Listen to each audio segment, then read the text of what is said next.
तेरे भी दिल में है प्यार, तेरे भी दिल में है सब क्या दूध का घोला है, दिल में है सब क्या दूध का घोला है, तेरे भी दिल में है सब क्या दूध का घोला है, दिल में है सब क्या दूध का घोला है, सुख दुख का द्वार प्यारे सबके लिए खोला है, सुख दुख का द्वार प्यारे सबके लिए खोला है, सुख दुख का द्वार प्यारे सबके लिए खोला है, सुख दुख का द्वार प्यारे सबके लिए खोला है। प्रभु नाम के तू बदले,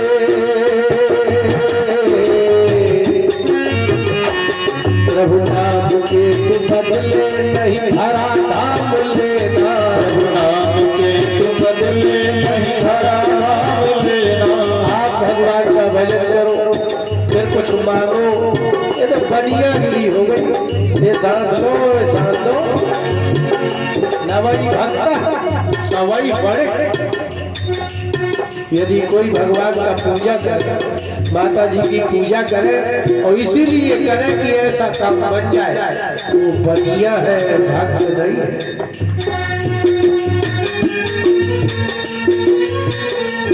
प्रभु नाम के तू बदले नहीं धरा धाम लेना, परमात्मा का सेवा भगवान नाम लेना, परमात्मा का सेवा भगवान नाम लेना। कलयुग की बात पर तुम बिल्कुल न ध्यान देना, परमात्मा का सेवा भगवान नाम लेना। ब्रजपाल प्रभु के आगे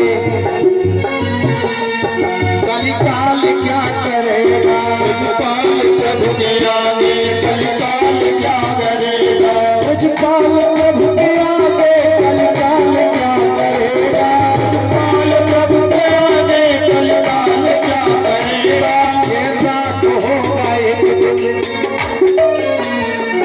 ये रात होगा एक दिन, कलिकाल क्या करेगा, ये रात होगा एक दिन, कलिकाल क्या करेगा, ये रात होगा एक दिन, कलिकाल क्या करेगा।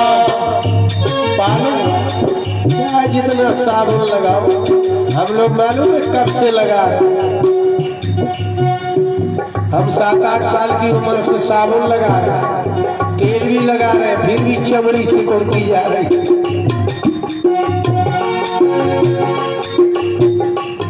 ब्रजपाल प्रभु के आगे कलिकाल क्या करेगा, ये रात होगा एक दिन, कलिकाल क्या करेगा, ये रात होगा एक दिन, कलिकाल क्या करेगा, कलिकाल क्या करेगा, कलिकाल क्या करेगा, कलिकाल क्या करेगा, कलिकाल क्या करेगा, कलिकाल क्या करेगा, कलिकाल क्या करेगा, कलिकाल क्या करेगा, कलिकाल क्या करेगा। ये रात होगा एक दिन, कलिकाल क्या करेगा, ये रात होगा एक दिन, कलिकाल क्या करेगा, कलिकाल क्या करेगा। प्रभु है बड़ा दयालु, प्रभु है बड़ा दयालु, बस जितना ध्यान देना, प्रभु है बड़ा दयालु, बस जितना ध्यान देना, परमात्मा का सेवा भगवान नाम लेना, परमात्मा का सेवा भगवान नाम लेना। कलयुग की बात पर तुम बिल्कुल न ध्यान देना, परमात्मा का सेवा भगवान नाम लेना, परमात्मा का सेवा भगवान नाम लेना, परमात्मा का सेवा भगवान नाम लेना, परमात्मा का सेवा भगवान नाम लेना। बोले काशी विश्वनाथ भगवान की जय। ऐसे तो जोर से मत बोलना है।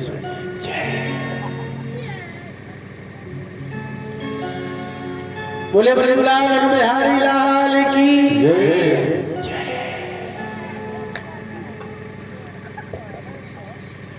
इस संसार में कुछ ऐसे लोग पैदा हुए जो लोग भगवान को भी मारना चाहते हैं। आपकी बात में आप किस खेत की मूली हो, भगवान को भी मारना चाहते है ना। कंस है तो भगवान को मारना चाहता है। अनंत मारो पय दंक पंत शुभदेव अंत करने वाले अनंत को पूतना ने अपनी गोद में बैठाया। तो जिसका अंत करने जा रहे हैं वो है अनंत, उसका अंत नहीं होगा, और जो करने जा रहा है अंत उसी का अंत हो जाएगा। तो कुंभकर्ण के पुत्र ने भगवान से कहा, शिव जी की प्रार्थना बाद में करें, लेकिन पहले ब्रह्मा जी से कहा कि भगवान अतुलम चबलमेत्य देहि त्वं कमलासन। हे भगवान आप सब दे सकते हो, ऐसा बल दे दो कभी कम ना हो। लेकिन संसार का बड़ा गजब नियम है, यहाँ कोई चीज पैदा होगी तो कम हो। और राक्षसों ने जब भी मांगा संसार के नियम विरुद्ध मांगा। जैसे यहाँ का नियम है कि कभी कोई जिंदा नहीं रह सकता, मरेगा ही, वो ऐसा वरदान मांगते हम कभी न मरे। यहाँ का नियम है कि बच्चा होगा, जवान होगा, बूढ़ा होगा, वो ऐसा वरदान मांगते हम कभी बूढ़े ही नहीं। यहाँ हर कोई एक से बड़ा बलवान, एक से अधिक बुद्धिमान, एक से एक धनवान है। वो कहते हैं हम ऐसे बुद्धिमान हो कि हमसे ज्यादा कोई ना हो, हम ऐसे बलवान हो कि हमसे अधिक कोई ना हो, हम ऐसे धनवान हो हमसे अधिक कोई ना हो। जबकि नियम ये है कि एक से बढ़कर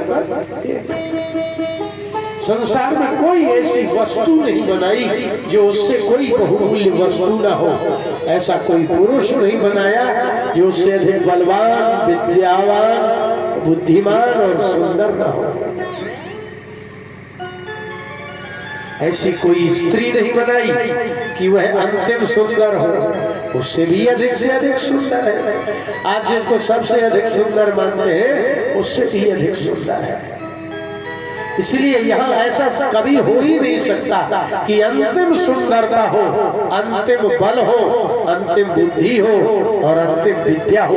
ऐसा कोई पैदा होता ही नहीं। ये बात अलग है कि जब शीशा देखते हैं तो ऐसा लगता है कि हम ही सबसे अधिक सुंदर हैं,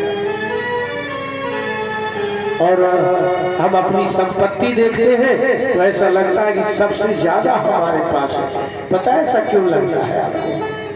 क्योंकि आपके पड़ोसी की झोपड़ी है, इसलिए आपको अपना मकान महल जैसा लगता है। लेकिन थोड़ी बाहर निकलो ना, तुम्हारा तो एक खंड है, तुमसे भी बड़े खंड आगे मिलेंगे, लेकिन बगल वाले के पास रह करके आपको थोड़ा सा घमंड होगा।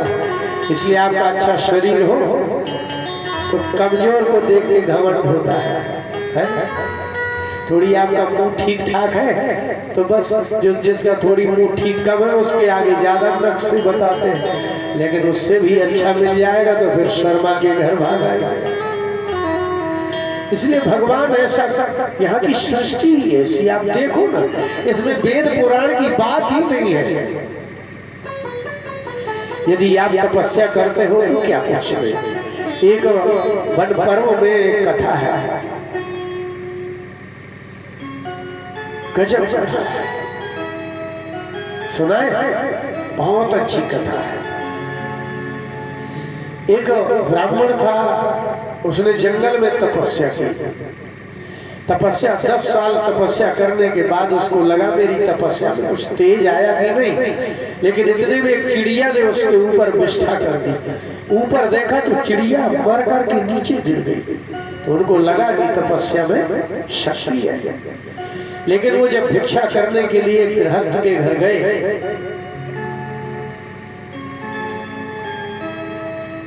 तो एक नवयुवती निकली, शादीशुदा गृहस्थ, उसको साध्वी कहते हैं। ये जो जितनी साधु स्त्रियां लिख रही है ना, साध्वी जिनने शादी नहीं की, बिल्कुल गलत लिख रही है। शादीशुदा स्त्री को ही साध्वी कहा जाता है। हमने कल आपको विकलांग दिव्यांग का अर्थ बताया था ना, वो जितना गलत है उतना ही गलत इनका साध्वी लिखना भी गलत है।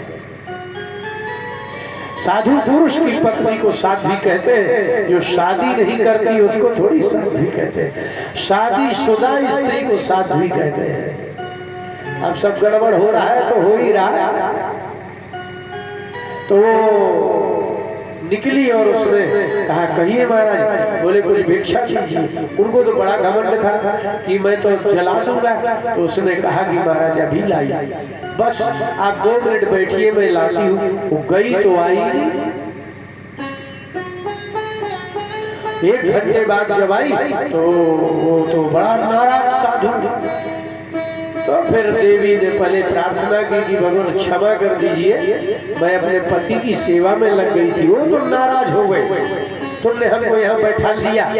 तब उस साध्वी पतिव्रता ने कहा, मैं जंगल की चिड़िया नहीं हूं कि तुम्हारी नजरों से जल जाऊंगी। सारा पानी उतर गया। यहाँ एक से बढ़कर एक है। हमने बताया साधु बड़े आश्चर्य में कि हमारे ये तो अकेले की घटना थी।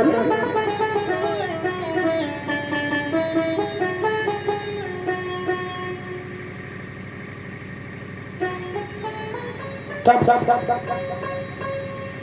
उसने हाथ जोड़े और कहा कि देवी, आपको ये कैसे पता है कि मैंने जंगल में चिड़िया जला दी? बोले आइए अंदर आए। तो उनके बीमार पति पड़े थे। कहा सिर्फ मैं इनकी सेवा करती हूँ, यही मेरे देवता हैं।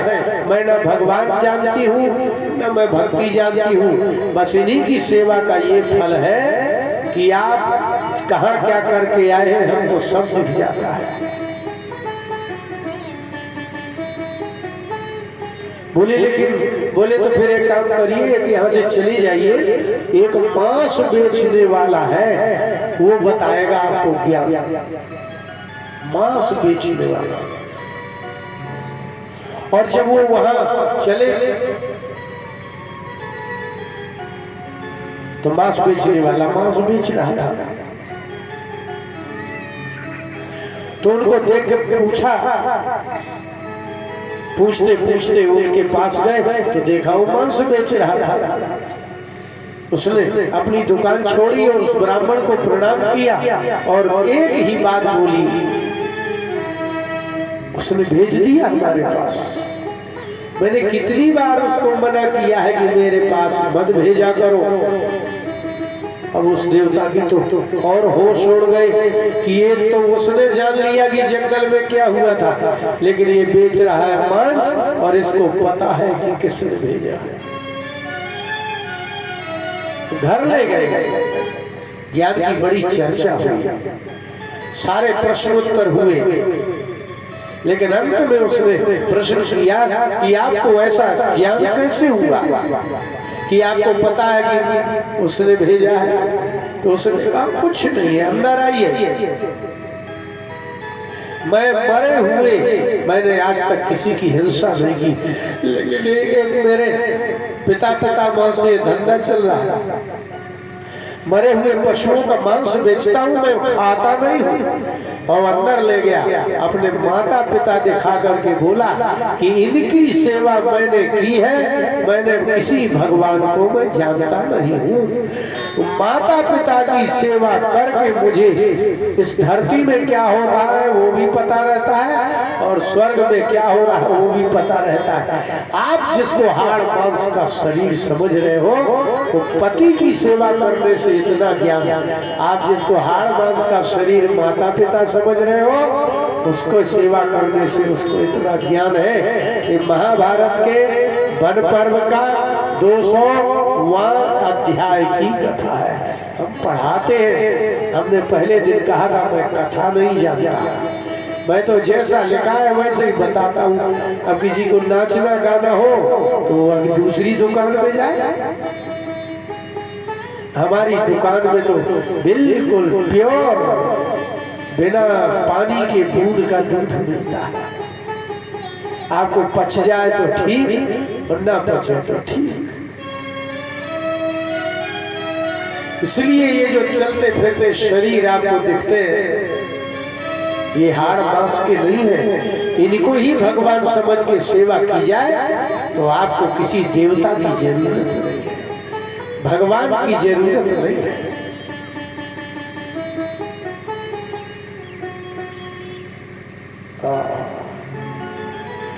इसलिए भीम ने ये प्रतिज्ञा ही कर ली है कि अब तो मुझे मार ही डालना है। किसको? राम को। ब्रह्मा जी ने कहा भी है तो दुष्ट लोग दे दिया बल, अतुलित बल दे दिया। वो तो घर चले गए और आकर के अपनी माता करकटी से कहा, पश्चिमातर बलम तेज्य करोमि प्रलयम महत्। अपनी माँ से भीम ने कहा, करकटी माँ से कहा कि ये माँ मेरा बल देखो, अब मैं प्रलय करना जा रहा हूं। इसलिए कहते हैं दुष्ट को बल मिलता है तो अच्छा नहीं करता है। पश्चिमातर बलम वेद्य, हे माँ मेरा बल देखो, करो भी प्रलय। अब मैं इतना ऐसा प्रलय मचाऊंगा कि जिसने हमारे पिता कुंभकर्ण को मारा है वो भी मर जाएगा। देवानां शक्र मुख्यानां हरेरवै तत्सहायिनः। देवताओं का नाश हो जाएगा, इंद्र का भी नाश हो जाएगा, और इतना ही नहीं उनकी सहायता करने वालों का भी नाश हो जाएगा, और जिसने हमारे पिता को मारा उस हरि का भी नाश हो जाएगा।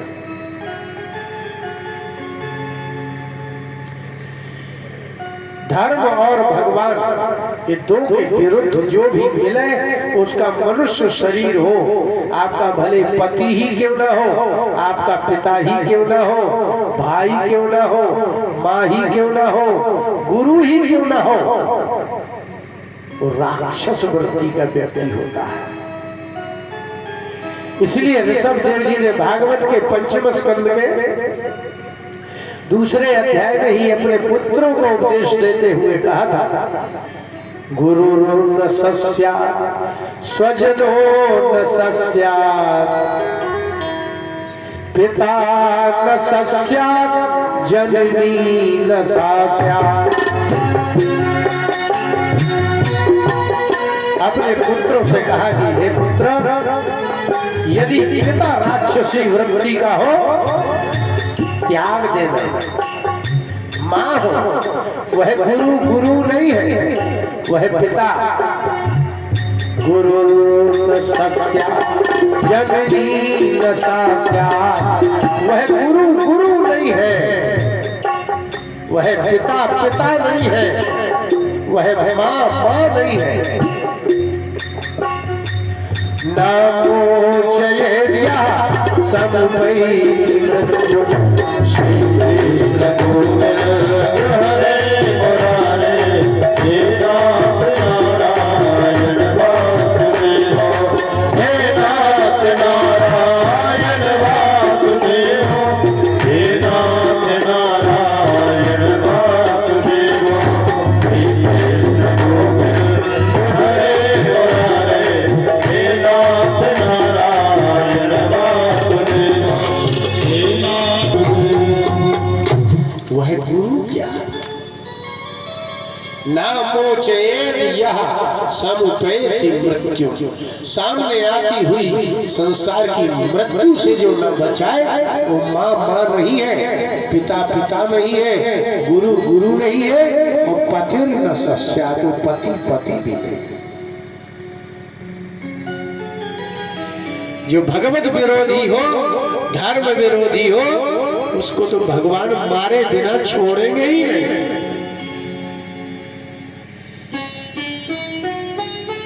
बहुत अद्भुत बातें हैं। इसलिए इसने भीम ने कहा कुंभकर्ण पुत्र करकटी पुत्र ने अब तो भगवान ही मार डाला है।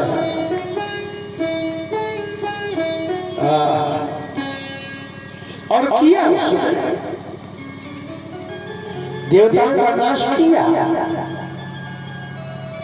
परेशान किया। एक सुदक्षिण नाम के राजा थे, बड़ा धर्मात्मा राजा था, लेकिन वो जो सबको मार रहा था तो पूजा करने वालों को भी मार रहा था। आपसे जिसकी दुश्मनी हो ना, तो जो आपके साथ रहेगा उससे भी तो दुश्मनी हो जाएगी। के पास ताडयामास भीमो भीम पराक्रमः।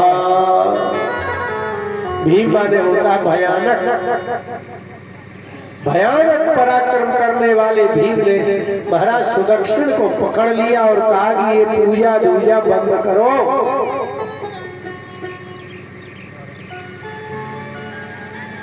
राजा ने गंगा से प्रार्थना की, भगवान पार्थिवेन विधानेन चकार नृपसततमः। नृपश्रेष्ठ, सप्तम माने होता है श्रेष्ठ, जो सबसे श्रेष्ठ हो उसको सप्तम। उसने भगवान शिव का पार्थिव पूजन किया,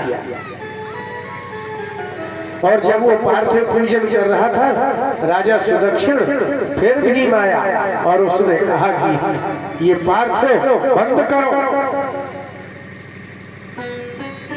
और तत्पत्नी चतदा साध्वी दक्षिणा नाम विश्रुता। और सुदक्षिण नाम के राजा की पत्नी थी दक्षिणा, और वो बड़ी साध्वी थी। साधु माने होता सज्जन, और जो साधु पुरुष की पत्नी होती है उसको साध्वी कहते हैं। और जो शादी ही नहीं करती है, लाल कपड़ा पहन लेती है, वो कैसे कहीं जाएगी साध्वी।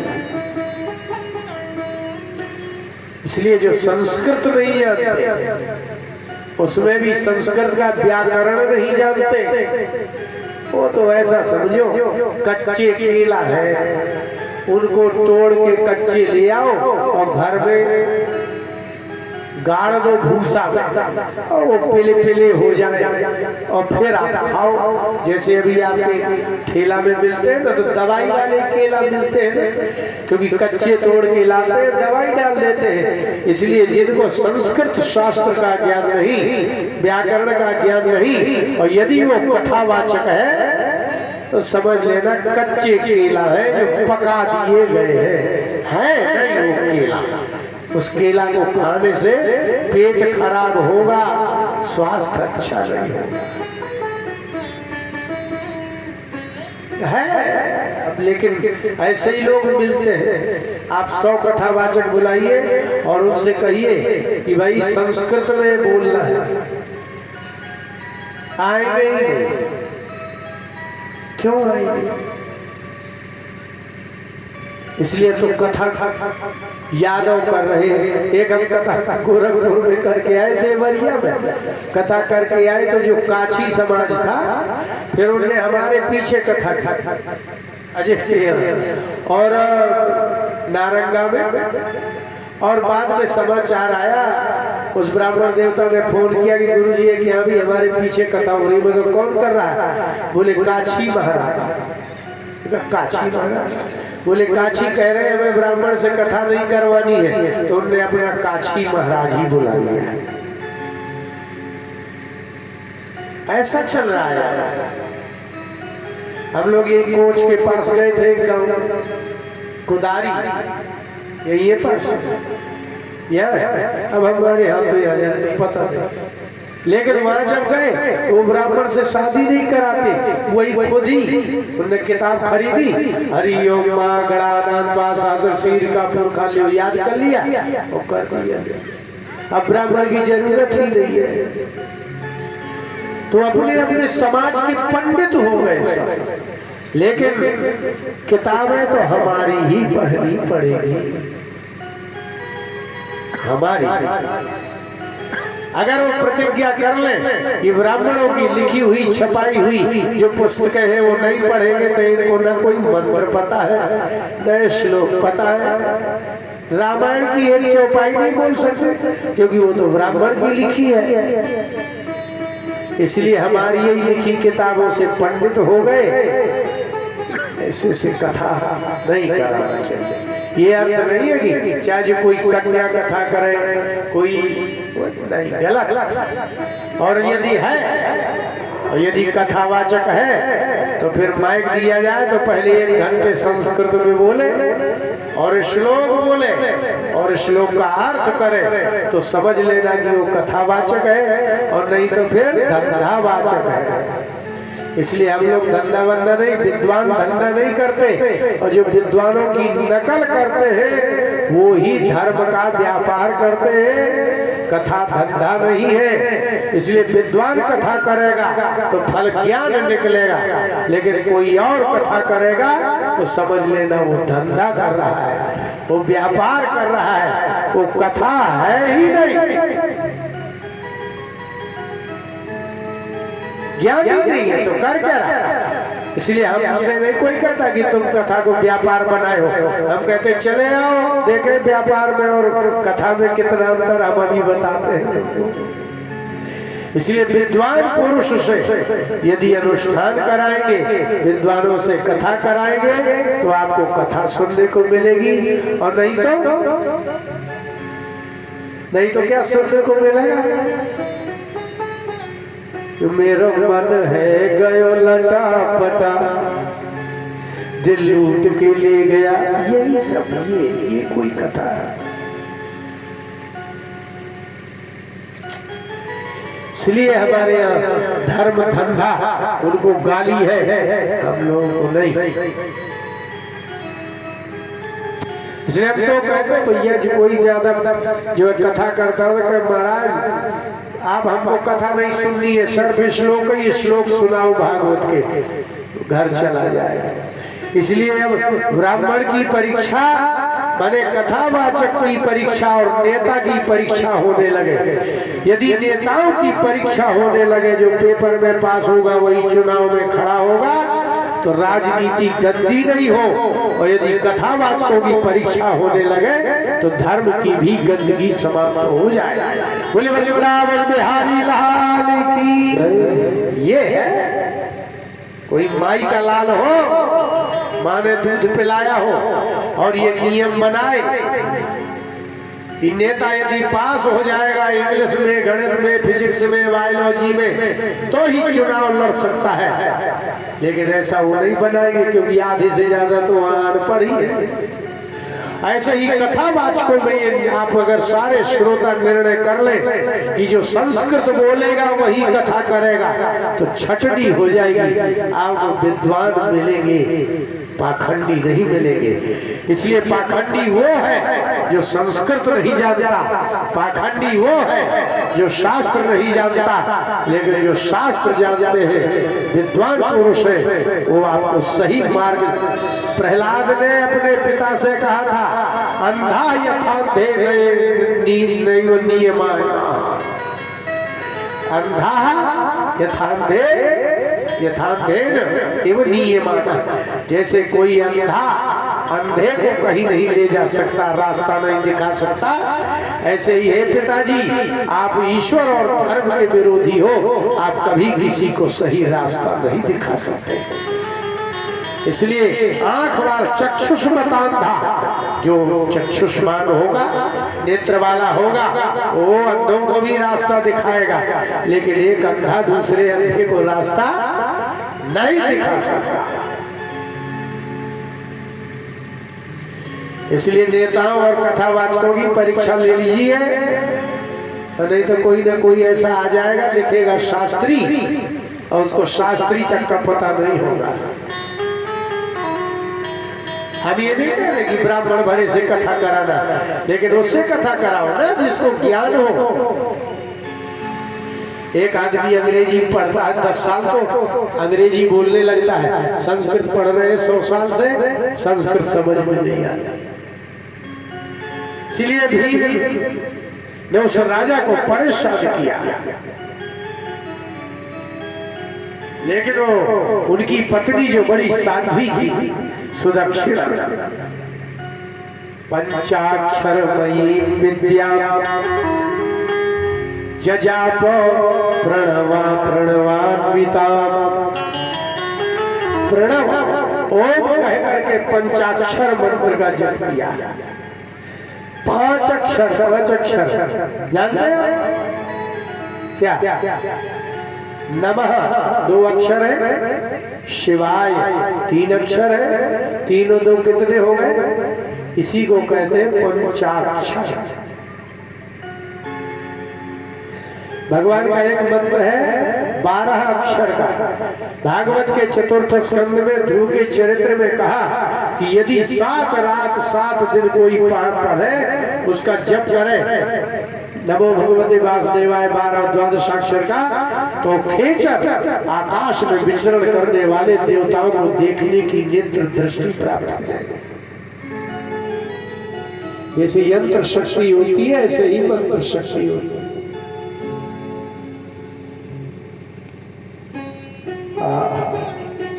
शिव जी का पंचाक्षर जब कर रहा था, राजा भी करे और रानी भी करे, लेकिन भीम पहुंचा और उसने बड़ा उपद्रव किया। यज्ञ चल रहा था, यज्ञ ध्वंस कर दिया। देवराज इंद्र और देवताओं को भी पीड़ित किया। एक दिन ब्रह्मा जी ने वरदान तो दिया, लेकिन दुखी तो होते होंगे सभी देवता और स्वयं ब्रह्मा जी। एक दिन भगवान शिव के यहाँ पहुंच गए और तुष्टुर विविधै स्तोत्रै नमस्कारादिभिः क्रमात्, तो क्रम से स्तोत्रों से भगवान शिव की स्तुति की, और स्तुति जब की तो भगवान शिव ने प्रसन्न होकर के कहा,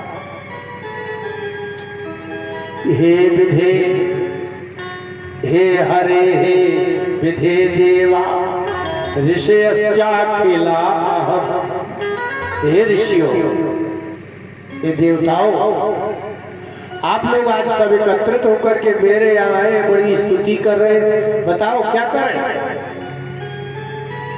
प्रसन्नोस्मि वरब्रूत किम कार्यम करवाणि वः,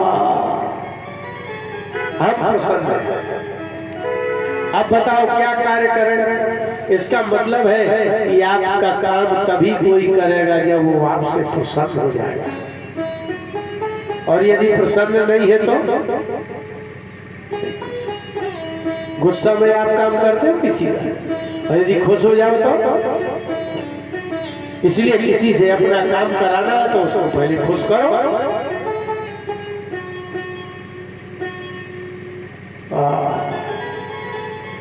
शिव जी ने कहा कि बोलो, प्रियम के करवाणि वः, क्या प्रिय करना है तुमको, क्या अच्छा लगता है वही कर देंगे। सूत जी ने कहा कि शौनक आदि ऋषियों सुनो। सब ऋषियों ने और देवताओं ने हाथ जोड़ करके कहा, भगवान इसमें बताने की क्या जरूरत है? सर्वम जानासि देवेश सर्वेषां मनसि स्थितम्, हे देवेश, बताना तो उनको पड़ता है जिसको समझ में नहीं आता, बताना उनको पड़ता है जिनको पता नहीं होता। हे देवेश, सबके मन में क्या स्थित है वो तुम सब जानते हो। बहुत बड़ी बात है कि किसी के मन में क्या है, इसलिए पूर्ण रूप से किसी के मन की बात नहीं। आपको पता है भगवान ने वाणी क्यों दी है? बुद्धि लगाना है। आपके जीभ में वाणी क्यों दी है? इसलिए कि कोई भी यहाँ किसी के मन की पूरी बात नहीं जानेगा। ये संसार का सिद्धांत है, तो कैसे बताएंगे? बोल के बताना पड़ेगा। ये वाणी भगवान ने दी ही इसलिए है। यदि आदमी किसी के मन की बात जानता होता तो बताने की जरूरत क्या है। पत्नी के मन की पति जान जाए, बच्चे के मन की माता पिता जान जाए, पड़ोसी के दुकानदार के इतने झगड़े होते हैं। यदि कोई किसी के मन की जानता होता तो यहाँ कोई बेईमानी ही नहीं होती, कोई झूठ ही नहीं बोल सकता था। क्योंकि जैसे वो सोचेगा बोले कह देंगे तुम झूठ बोल रहे हो, झूठ बोलना चाहते हो। ये इसलिए संसार में झूठ चल रहा है, इसलिए संसार में नीचता चल रही है, इसलिए संसार में घूस, बेईमानी, अधर्म चल ही इसलिए रहा है क्योंकि भगवान ने ये नियम किया कि संसार में कोई भी किसी के मन को नहीं जान सकता। इसलिए आप अंदर अंदर गाली देते रहो, अंदर अंदर बेईमानी करते रहो, पाप सोचते रहो। इसलिए भगवान ने ये वाणी दी है आपको, क्योंकि आप जब मन की बात आपके उस पत्नी नहीं जान सकती, और पत्नी के मन का पति नहीं जान सकता, माता पिता के मन का पुत्र, पुत्र माता पिता का कोई किसी के मन का नहीं जानता। इसलिए आपको वाणी दी है कि आप बोल के बता दो,